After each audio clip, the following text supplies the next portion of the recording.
आज हम बात करने वाले हैं ना कुछ ऐसे लोगों के ऊपर जो कुछ ऐसा सोचते हैं कि दूसरों का भला करने से भला होता है और दूसरों का बुरा करने से बुरा होता है। कुछ लोग जो ऐसे सोचते हैं, आज का ये प्रॉपर तरीके से वीडियो उनके लिए बनाया जाएगा। अगर वीडियो के माध्यम से कुछ बहुत अच्छा सीख कर जाना चाहते हो तो वीडियो के एंड तक जरूर बने रहना, क्योंकि आज एक बहुत ही लाजवाब स्टोरी के साथ आई हूं।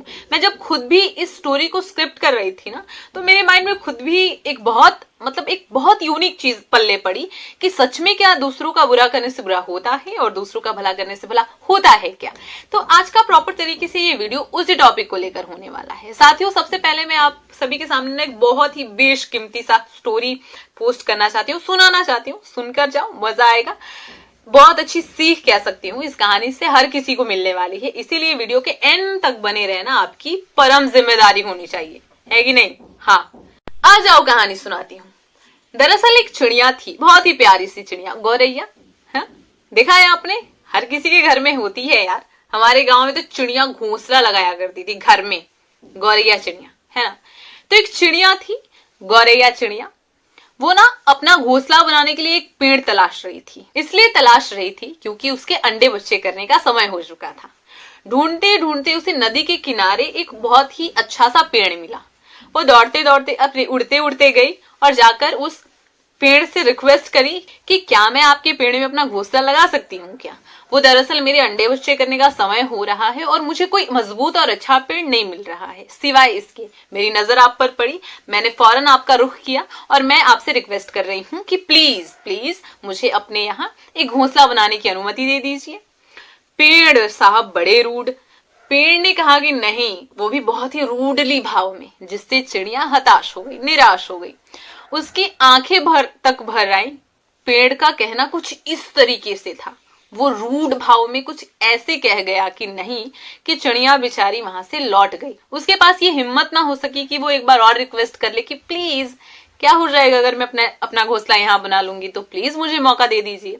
उसे इतना तक कहने का मौका नहीं मिला। इस अंदाज में कहा था पेड़ ने नहीं।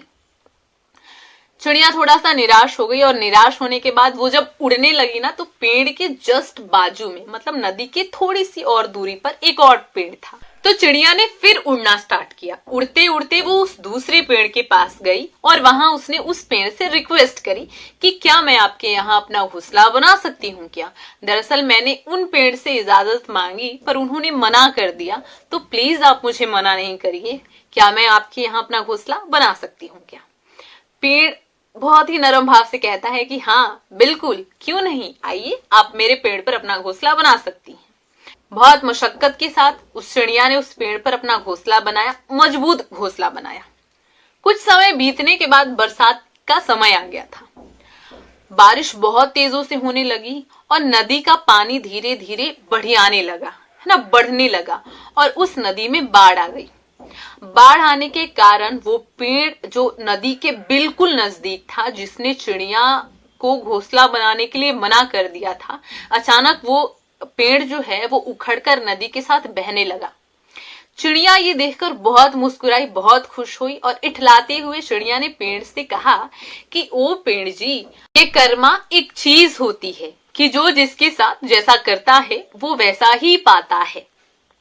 ये कहकर चिड़िया इठलाने लगी और उसने फिर से एक ताना मारा, एक टॉन्ट मारा कि पता है ना, जब कुछ समय पहले मैं आपके यहाँ अपनी स्थिति को बयां करते हुए आपसे इजाजत मांगी थी कि क्या मैं आपके पेड़ पर अपना घोंसला बना सकती हूँ, आपने बहुत रूढ़ भाव से कहा था कि नहीं नहीं बना सकती हो। इसीलिए ऊपर वाले ने जैसे को तैसा दिया है। आपकी करने का आपको फल मिला है। आपने एक बेसहारा की मदद नहीं करी, इसीलिए ये भगवान बाढ़ लाकर आपको उखाड़ कर फेंक दिया है। पेड़ बहुत प्यारा था, बहुत नरम भाव से उसने एक बात कहा कि ओ प्यारी चिड़िया, मुझे पता था कि मेरी जो जड़ें हैं वो कमजोर हैं। मैं नदी के जस्ट बाजू में खड़ा हुआ एक पेड़ हूँ। मेरी स्थिति कभी भी एक जैसी रह ही नहीं सकती थी। मुझे पता था कि मेरी जड़ें इतनी कमजोर हो चुकी हैं कि आने वाले बरसात में मैं इस नदी के बाढ़ के प्रकोप से नहीं बच पाऊंगा। आने वाले समय में ये नदी मुझे बहाकर लेकर ही जाएगी। इसीलिए मैंने तुम्हें इतने रूढ़ भाव से एक चीज कही थी कि नहीं, मेरे पेड़ पर जगह नहीं है तुम्हारे लिए। क्योंकि तुम अपने आने वाले बच्चों के साथ, अपने पेड़ घोंसले के साथ खुश रह पाओ। कि अगर मैंने तुम्हें अपना घोंसला मेरे पेड़ पर बनाने दिया होता तो शायद आज ना तुम्हारा घोंसला होता, शायद ना आज तुम्हारे बाल बच्चे रहते। तुम तो उड़ जाती पर तुम्हारा आशियां उजड़ जाता। ये बात सुनकर चिड़िया भी थोड़े समय के लिए शांत हो गई और पेड़ अपना प्यारा सा मुस्कान देते हुए चला गया। ओह वाह, कितनी प्यारी कहानी मैंने आप सभी को सुनाई। मैंने तो सोच रखा है ना कि मैं जब दादी नानी बन जाऊंगी ना, तब मैं मेरे पोते पोतियों को, नाती नातियों को ना बहुत सारी अच्छी अच्छी कहानी सुनाऊंगी और बचपन से ही उनको इंस्पिरेशन और मोटिवेशन देना स्टार्ट कर दूंगी, है कि नहीं? तो वो क्या बोलते हैं, घर की खेती घर की खेती हो जाएगी। जिसको मन उसको पकड़ पकड़ के मोटिवेशन देना स्टार्ट। है बाबू, ये सुनो, ऐसा होता है। बाय द वे, मैं आपसे एक सवाल पूछना चाहती हूँ कि क्या इस कहानी को सुनकर आपको क्या लगा? कौन सही कौन गलत, जरा बताओ। इस कहानी को सुनकर आपको क्या लगा? दरअसल स्टार्टिंग में हमें ऐसा लगा कि चिड़िया सही है और लास्ट जाते जाते हमें कुछ ऐसा लगा कि पेड़ सही है। बताओ, ऐसा ही लगा ना? साथियों, हमाम जीवन की कहानी भी ना कुछ यही है। यहाँ हर पहले को दूसरा गलत ही लगता है और हर दूसरे को पहला गलत ही लगता है, पर असली वजह तो ये होती है कि दोनों इंसान अपनी अपनी जगह सही होते हैं, पर वो एक दूसरे के लिए गलत बन बैठते हैं। लेकिन हर इंसान का अपना अपना पर्सपेक्टिव होता है, अपना अपना रीजन होता है गलत होने का। एक सास को अपनी बहू रास नहीं आती है, एक बहू को अपनी सास रास नहीं आती है। रीजन कि बहू आज के दौर का सोचती है और सास जिस दौर में वो पली बड़ी है उस दौर का सोचती है। तो क्या आप ये कहते हो कि एक गलत है एक सही है? दोनों अपनी अपनी जगह सही है ना, दोनों अपने अपने हिसाब से सोच रहे हैं।